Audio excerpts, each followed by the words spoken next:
Laura Hensberg challenges Health Secretary Wes Streeting over alleged cuts to disability benefits in a heated exchange that has ignited a storm online, pressing him on reports of significant reductions to essential disability support, a move that has drawn fierce criticism from campaigners and disability rights advocates. Hensberg sought clarity. Instead of providing a straightforward response, Streeting sidestepped the issue, deflected questions, and outright denied awareness of the reports. However, the internet isn't convinced. Almost immediately, people began fact-checking his statements, highlighting contradictions and inconsistencies between his remarks, leaked government documents, and past statements from labor officials. Streeting's attempt to downplay concerns appears to have backfired spectacularly, with critics accusing him of misleading the public and obscuring labor's true welfare agenda. So, what exactly did he say? Why is he facing such intense backlash, and what could this mean for the future of disability benefits under labor? Let's break it all down. But first, hit the like button and subscribe to the channel for more. Have a watch. Had been suggestions that you were going to freeze personal independence payments, PIPs as they're known. That's a specific benefit. There's now other briefing, including to us here at the BBC, that you've given up on that idea because some people in the Labour Party are too worried about it. Essentially, you'd be taking money from some of the most vulnerable people. So can you tell people watching today who are worried about this whether or not you are going to freeze PIP payments, or has that idea been ditched? Well, I think the moral of the story is don't rely on briefing and speculation. Let's wait for the plans. So you're not going to do this? I haven't seen the full plans, in all honesty. I haven't seen the full plans. They haven't come to Cabinet yet.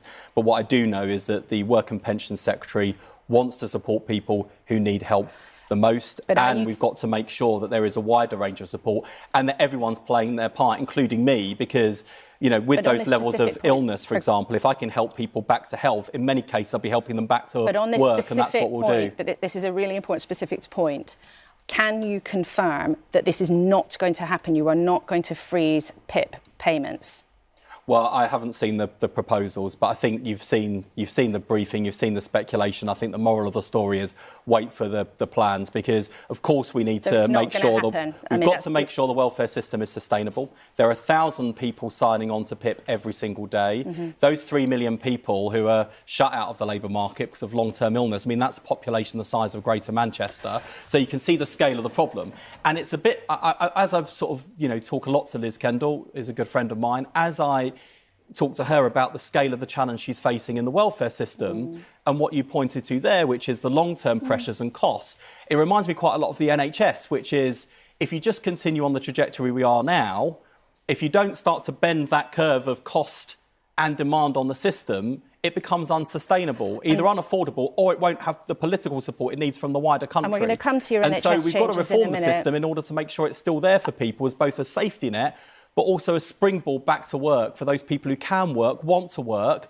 The system's got to support them to get back to work. And in terms of... Let me know your thoughts in the comments below. In other news, both Labour and the Tories seem more focused on blaming each other for the country's struggles than actually solving them. A perfect example of this played out in Parliament when Tory MP Helen Whatley raised serious concerns with the Labour government. Instead of addressing the issues head-on, Labour MP Liz Kendall lost her temper and launched into a full-on blame game, dodging accountability rather than providing real answers. Want to see for yourself? Have a watch.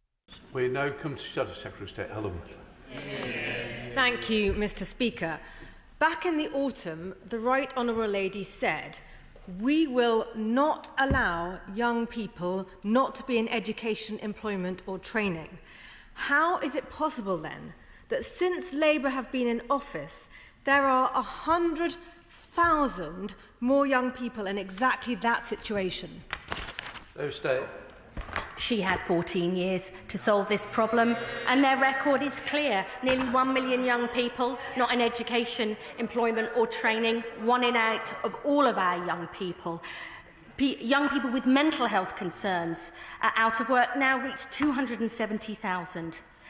That is the legacy of 14 years of the Conservative government, and it's a legacy this government is determined to change. Helen Wakely.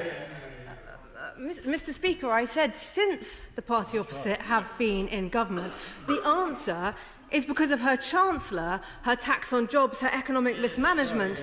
Those decisions are costing young people opportunities. Instead of taxing jobs, they should have been ready with a plan for welfare reform back at the time of the budget. They have spent 9 months trying to cobble one together, Mr. Speaker, and still we wait.